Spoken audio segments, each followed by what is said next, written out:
जब आज देश भर में धुरंधर की कहानी छाई हुई है, तो चलिए आज बात करते हैं हमारे देश के असली धुरंधर की। 21वीं सदी के चाणक्य, इंडिया के जेम्स बॉन्ड, उस शख्स की जिसकी जिंदगी किसी फिल्मी स्क्रिप्ट से नहीं बल्कि दुश्मन के दिल में घुस कर लिखी गई है। हम बात कर रहे हैं अजीत डोभाल की, वो स्पाई मास्टर जिसकी कहानी कैमरे के सामने नहीं बल्कि असल जिंदगी में दुश्मनों के बीच रहकर बनी।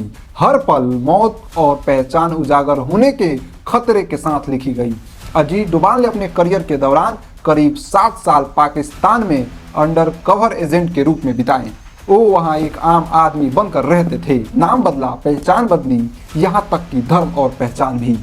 उन्होंने पाकिस्तान में खुद को एक मुस्लिम व्यक्ति के रूप में स्थापित किया, स्थानीय भाषा सीखी, रीति रिवाज अपनाए, मस्जिदों में गए और इस कदर वहाँ की जिंदगी में घुल मिल गए कि किसी को उन पर शक तक नहीं हुआ। उनका मिशन साफ था, भारत विरोधी गतिविधियों की जड़ तक पहुंचना, दुश्मन की सोच को समझना, उनकी रणनीति और कमजोरियों को पहचानना। अब सुनिए वो किस्सा जो अजीत डोभाल की जिंदगी को किसी थ्रिलर फिल्म से भी ज्यादा रोमांचक बना देता है।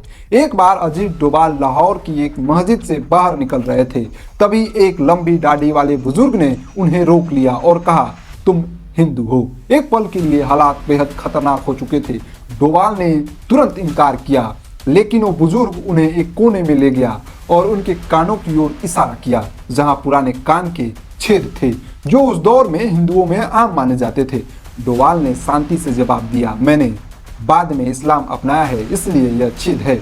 बुजुर्ग कुछ देर तक चुप रहा, फिर धीरे से बोला, अपनी कानों की प्लास्टिक सर्जरी करवा लेना, वरना कोई और तुम्हें पहचान सकता है। सबसे हैरान करने वाली बात यह थी कि वो बुजुर्ग खुद भी अपनी असली पहचान छिपाकर पाकिस्तान में रह रहा था।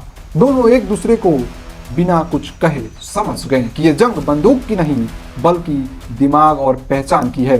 2014 में प्रधानमंत्री नरेंद्र मोदी ने अजीत डोभाल को भारत का 5वां राष्ट्रीय सुरक्षा सलाहकार यानी NSA नियुक्त किया और तब से लेकर आज तक भारत की सुरक्षा नीति में जो आत्मविश्वास, जो शक्ति और स्पष्टता दिखती है, उसके पीछे डोभाल की वही शांत, गहरी और निर्णायक सोच है। अजीत डोभाल सिर्फ एक अधिकारी नहीं बल्कि एक विचारधारा है जो कहती है शोर नहीं, असर होनी चाहिए। खैर, आपकी क्या राय है कमेंट बॉक्स में बताइएगा जरूर। बहुत बहुत धन्यवाद।